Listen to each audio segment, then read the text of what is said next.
அனைவருக்கும் வணக்கம். இன்றைய கதையின் பெயர் மீன் பிடிக்கச் சென்றுள்ளார். இந்த நினைவூட்டல் வசனம் மத்தேயு 4ஆம் அதிகாரம் 19ஆம் வசனத்திலிருந்து எடுக்கப்பட்டது. அது, என் பின்னே வாருங்கள், உங்களை மனுஷரை பிடிக்கிறவர்களாக்குவேன் என்றார். இன்றைய செய்தி, நான் இயேசுவின் முன்மாதிரியை பின்பற்றும் போது அவரை பற்றி மற்றவர்கள் கற்றுக்கொள்ள உதவுகிறேன்.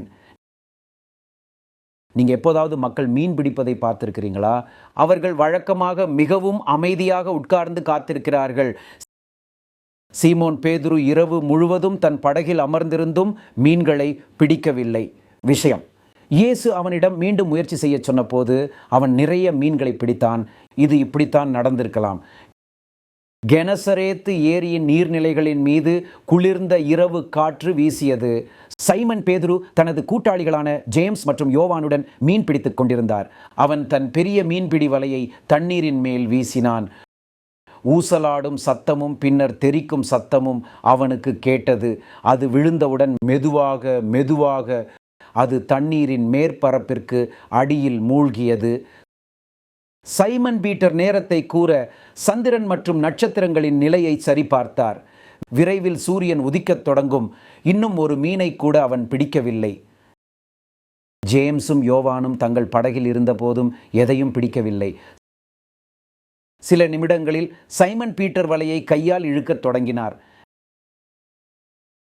நிலவொளியில் மீன்களின் மினுமினுப்பை பார்க்க அவன் ஆசைப்பட்டான். ஆனால் எதுவும் இல்லை.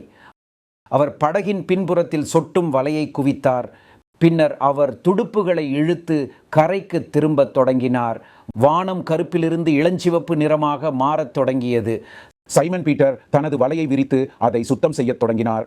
இயேசு கரையில் நின்று கொண்டிருந்தார். அவரை சுற்றி ஒரு கூட்டத்தினர் இருந்தார்கள்.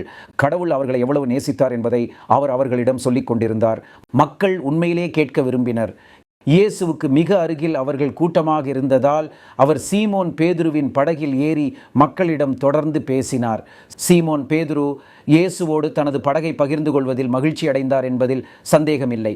இயேசு மக்களிடம் பேசி முடித்த பிறகு சீமோன் பேதுருவை நோக்கி, சீமோன் பேதுருவே, உன் படகை ஆழமான நீரில் இறக்கிவிடு என்றார்.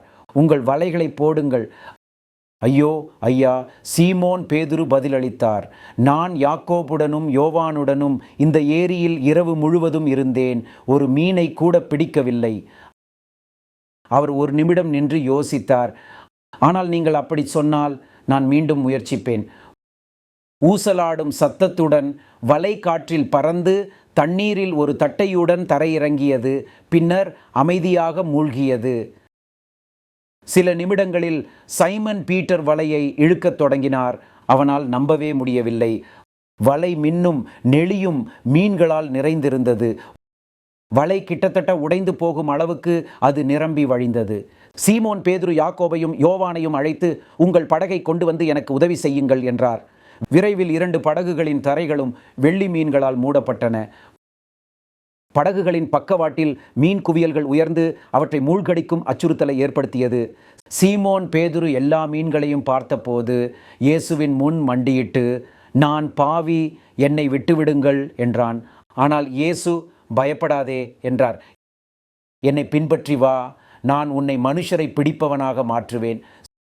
சீமோன் பேதுரு, யாக்கோபு மற்றும் யோவான் ஆகியோர் தங்கள் படகுகளை மணல் மீது இழுத்து அங்கேயே விட்டு சென்றனர். அவர்கள் தங்கள் வாழ்க்கையின் மிகப்பெரிய பிடிப்பிலிருந்து விலகி எல்லாவற்றையும் விட்டுவிட்டு இயேசுவை பின்தொடர்ந்தனர். அவர்கள் உயிருடன் இருக்கும் வரை அவருக்கு சேவை செய்வார்கள். அவர்களுடைய வேலையின் காரணமாக பலர் இயேசுவை பற்றி அறிந்து கொள்வார்கள். அவர்கள் உண்மையிலே மனிதர்களை பிடிப்பவர்களாக இருந்தனர்.